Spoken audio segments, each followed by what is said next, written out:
Boa tarde a todos. É com muita alegria que aqui estamos para que juntos possamos estudar, falar um pouquinho a respeito desse tema tão importante que é o suicídio. Que a nossa querida Mãe Santíssima, que essa espiritualidade amiga, amorosa, possa envolver a todos esses nossos irmãos, onde quer que eles possam se encontrar. A todos aqueles que trazem consigo esse pensamento destrutivo. Que Jesus e que Maria Santíssima os envolvam, hoje e sempre. Então nós vamos falar um pouquinho a respeito da contribuição, que o Espiritismo nos traz a respeito desse tema, vamos dizer, o suicídio. Então ele fala aqui, com efeito, entendemos em Espiritismo, por expiação, a consequência do mal praticado, o esforço por repará-lo. No livro O Céu e o Inferno, deixa claro Allan Kardec que até os últimos vestígios de uma falta cometida contra as leis de Deus desapareçam, a expiação consiste nos sofrimentos físicos e morais que lhes são consequentes, seja na vida atual, seja na vida espiritual, após a morte, ou ainda em uma nova existência corporal. Sendo assim, conforme reconhece o nosso irmão Hermínio Correia de Miranda, no seu livro Reencarnação e Imortalidade, a dor, ele coloca, a dor é instrumento de reajuste, de aperfeiçoamento e advertência. Tá? Quando a criatura se conscientiza disso, de que a dor é um instrumento para reajuste, para aperfeiçoamento e de advertência a todos nós, Quando nós nos conscientizamos disso, mais heroicamente resistiremos às ideias macabras da autodestruição. Então, principalmente sabendo que o espírito de um suicida, conforme nós estudamos, na obra mediúnica de Memórias de um Suicida, no livro Memórias de um Suicida, pelo espírito Camilo Castelo Branco, editado pela médium Ivone do Amaral Pereira, vamos dizer, sabendo que o espírito de um suicida, ele enfrentará situações mais penosas de sofrimento, agravadas pelas resultantes do grande desequilíbrio que o desesperado gesto provocou ao seu corpo astral, ou seja, ao seu perispírito.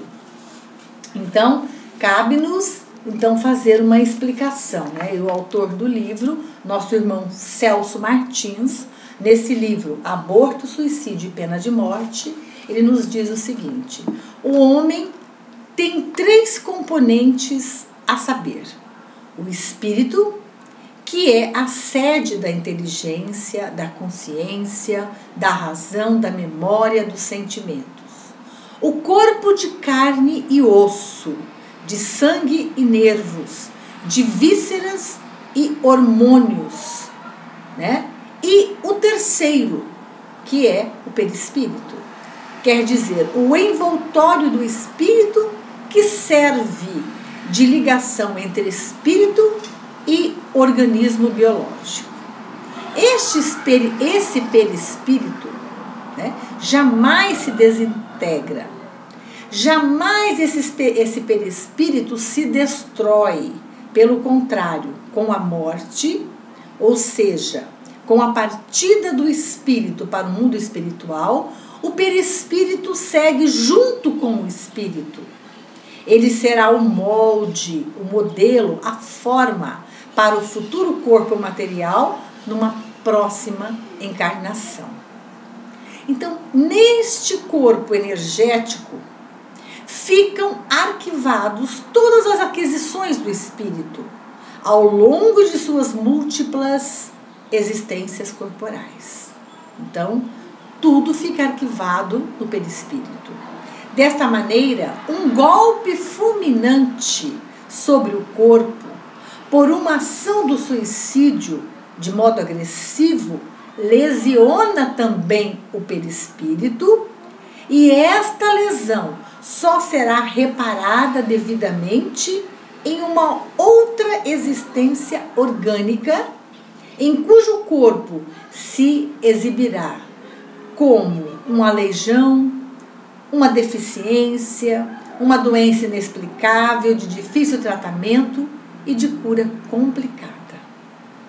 Não é Deus que pune a criatura, é ela mesma, através de sua consciência desassossegada, né? Desassossegada. Ela pune-se assim, ou seja, através de uma consciência culpada, né? Ela pune-se a si mesma, até que se reequilibre das violências, das violações cometidas contra as referidas leis da vida. Desse modo, quem tenha dado um tiro no ouvido poderá renascer com uma grave moléstia no crânio. Um projétil contra o coração levará noutra vida a uma cardiopatia congênita. A ingestão de venenos provocará distúrbios digestivos e assim por diante. Então, como consequência desse gesto impensado, nós teremos, como efeitos, né, desse gesto impensado, nós teremos essas condições, né? Então ele diz, ele encerra essa advertência numa oportuna mensagem do nosso querido irmão Richard Simonetti, que ele diz o seguinte: cada suicida que deixa a Terra frustrando os esforços da espiritualidade é alguém que complica o futuro por fugir do presente, mas é também um atestado eloquente da indiferença que caracteriza o homem comum, de sensibilidade atrofiada para os apelos da vida maior, incapaz de receber a angústia de seu irmão. Olha o que ele diz, né? O nosso irmão Richard Simonetti, da qual a gente vem sempre fazendo as leituras, né, dos seus livros. Então, a vida, ela é uma bênção divina, né? Devemos aproveitar a bênção da vida, a oportunidade, né, da nossa encarnação. Então, claro que todos temos um passado do qual nos recordamos, alguns com saudades, outros com revolta e tristeza. E todos temos de igual modo um futuro no qual manda a prudência, colocamos as mais verdes esperanças. Então, a esperança é um fator essencial na nossa existência. Termos esperança. Enquanto o moço sonha com o porvir, esperando concretizar os seus mais belos sonhos e doces anseios, o velho rememora a vida vivida e percebe que, apesar dos cabelos brancos e das rugas na face, tem agora o tesouro da experiência. Contudo, não podemos ficar parados no tempo, apenas na recordação do que passou, nem apenas sonhar inoperantemente com os nossos desejos de que os nossos desejos de vitória se materializem por milagres num simples piscar de olhos. Aliás, já pregava o padre Antônio Vieira: o fruto, quando está maduro, se não se colhe, cai e apodrece. Olha a mãe natureza nos ensinando, e que o padre Antônio Vieira faz uma referência, né? O fruto, quando está maduro, se não recolhemos esse fruto, ele cai e ele apodrece. E afirmava mais esse famoso orador sacro, quando ele dizia: não está a felicidade em viver muito, senão em viver bem. Então, não basta viver muito, é necessário viver bem. Ora, caro amigo, viver bem não é chorar o leite derramado, alegando que tudo está difícil, que no passado era diferente, era mais fácil. Tampouco não é cruzar os braços esperando que a sorte bata a nossa porta, como se fosse uma fadinha mágica com um condão maravilhoso, fazendo de um nada tudo quanto desejamos. Não, a vida implica luta. Olha só, a vida implica luta, esforço, vontade de acertar e de conseguir.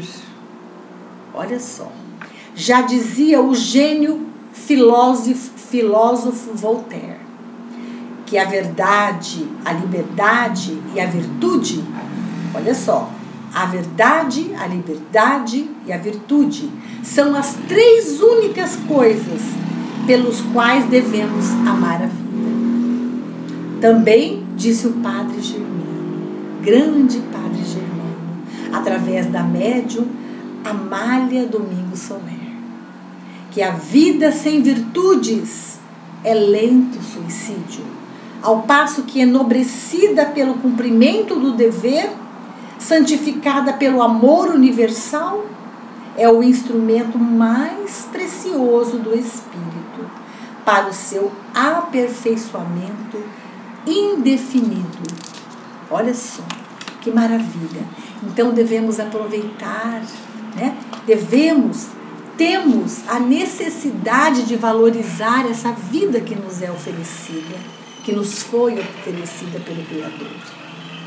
E ele continua dizendo aqui: já foi dito que à luz do Espiritismo, o espírito vem de um período muito anterior ao berço e sobreviverá aos processos de desagregação orgânica da morte.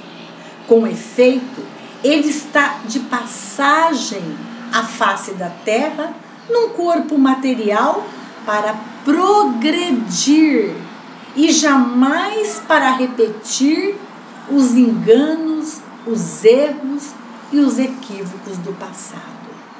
Caberá a tarefa de construir o seu futuro melhor em todos os sentidos. Escrevendo pelo médium Francisco Cândido Xavier, o espírito de Humberto de Campos fez, inclusive, expressiva comparação dizendo essas palavras. Então vamos ver o que diz Humberto de Campos. A vida, na sua expressão terrestre, é como uma árvore grandiosa. A infância é a sua ramagem verdejante. A mocidade se constitui de flores perfumadas e formosas. A velhice é o fruto da experiência e da sabedoria. De nada vale, então, suspirar saudosamente o dia que já se passou, nem viver sonhando de olhos abertos com o futuro sem agir no sentido de que aquilo que desejamos se faça realidade. Importa viver e viver bem, viver em obediência às leis de Deus, sem tristezas nem ansiedades, o dia de hoje, o agora que se nos apresenta. É hoje, não é amanhã, não foi ontem, é hoje. Do passado, recorda-se apenas aquilo que nos trouxe alguma experiência gratificante, deixando na lixeira do esquecimento os incidentes desagradáveis. Quanto ao porvir, deixemos que a justiça divina nos conceda aquilo que seja do nosso merecimento na atualidade.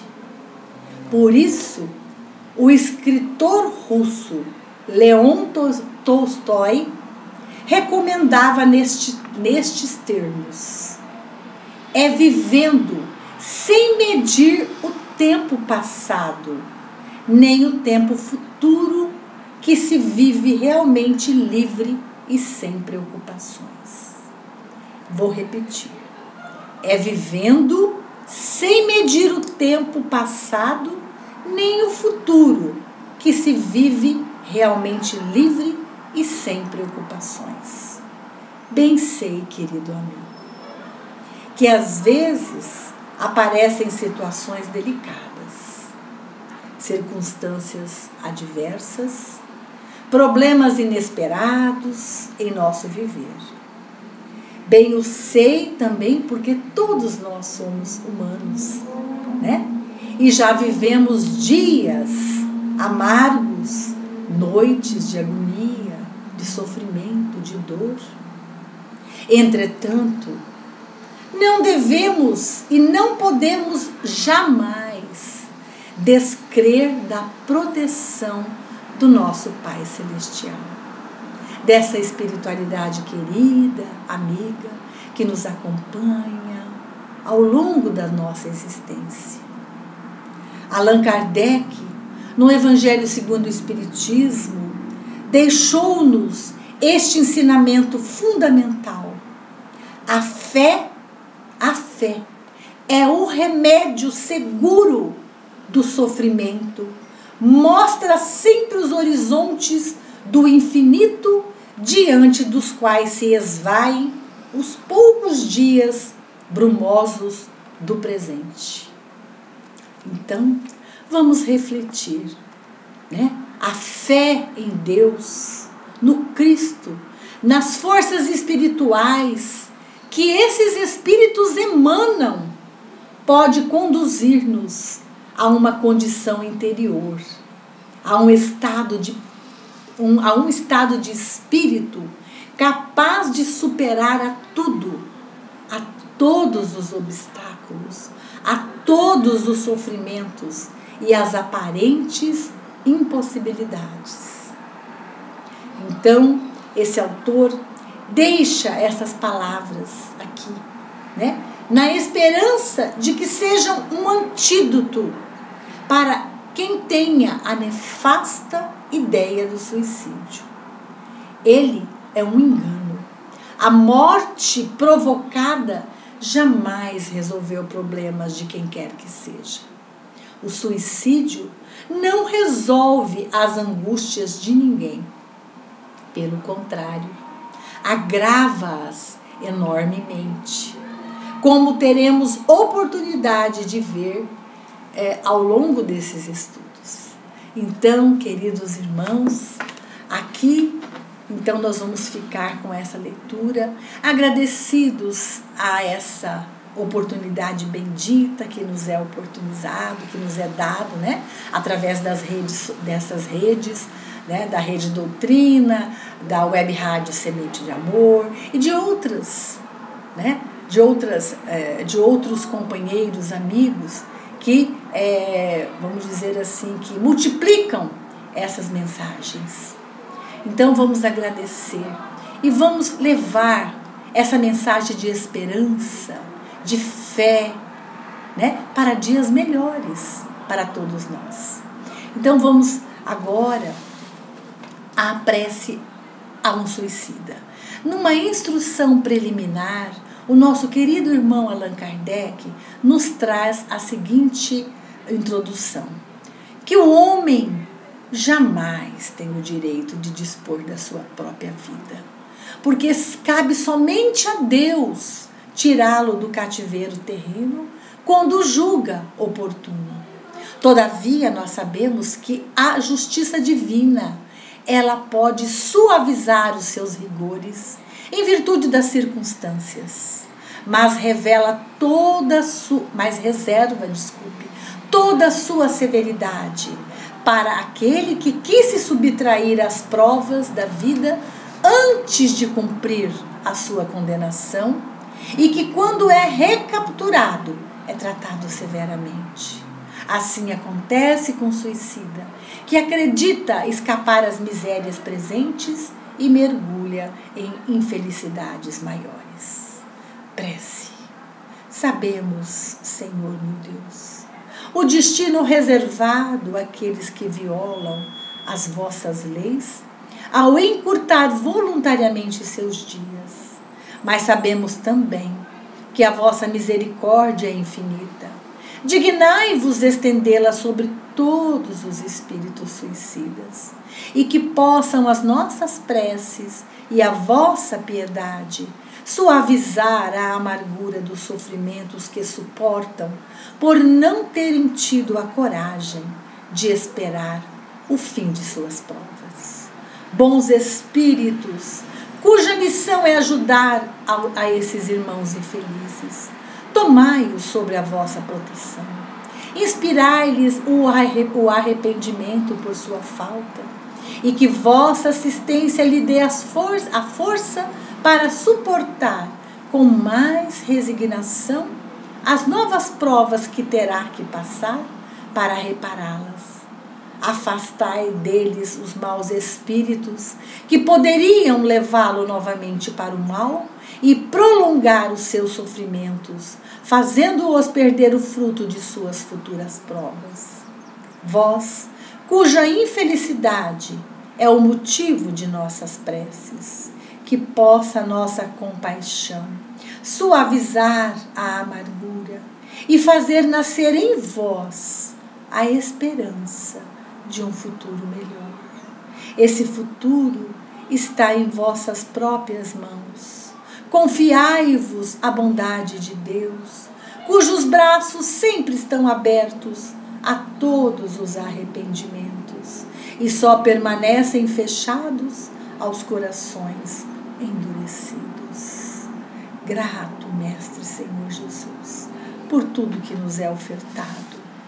Pai, glorificado seja o teu nome, que possamos ser merecedores do vosso reino, que seja feita a tua vontade, Senhor, e que sejam sempre observadas as vossas leis.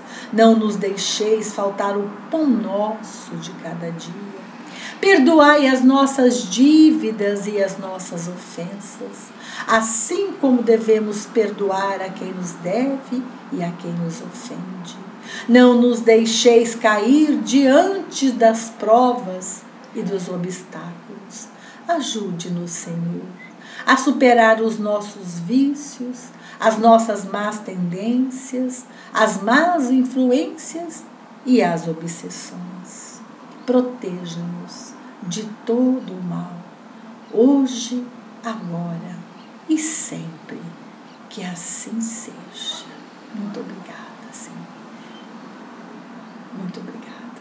Que Jesus nos abençoe.